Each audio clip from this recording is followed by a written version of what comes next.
నీ భార్య అయిన మరియను చేర్చుకున్నట్టుకు భయపడకుము.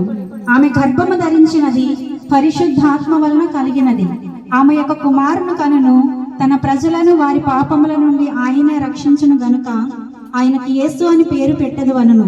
ఇదిగో కన్యక గర్భము ధరించి కుమారుని కనెను.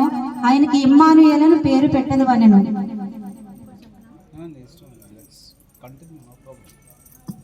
సర్వలోకమునకు ప్రజాసంఖ్య వ్రాయవలనని కైసరు ఔగుస్తు వలన ఆజ్ఞ ఆయను. ఇది కురేనియు సిరియా దేశమునకు అధిపతి ఉన్నప్పుడు జరిగిన మొదటి ప్రజా సంఖ్య. అందరూ ఆ సంఖ్యలో వ్రాయబడుటకు తమ తమ పట్టణమునకు వెళ్ళిరి.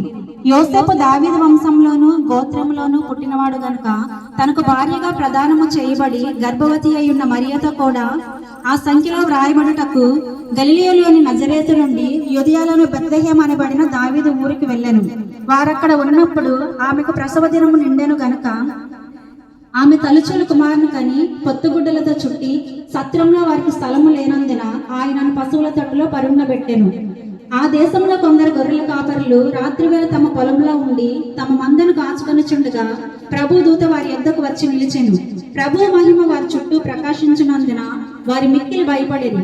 అయితే ఆ దూత, భయపడకుడి, ఇదిగో ప్రజలందరికీ కలగబోవు మహా సంతోషకరమైన సువర్తమానము నేను మీకు తెలియజేయుచున్నాను. దావీదు పట్టణమందు నేడు రక్షకుడు మీ కొరకు పుట్టి ఉన్నాడు. ఈయన ప్రభువైన క్రీస్తు.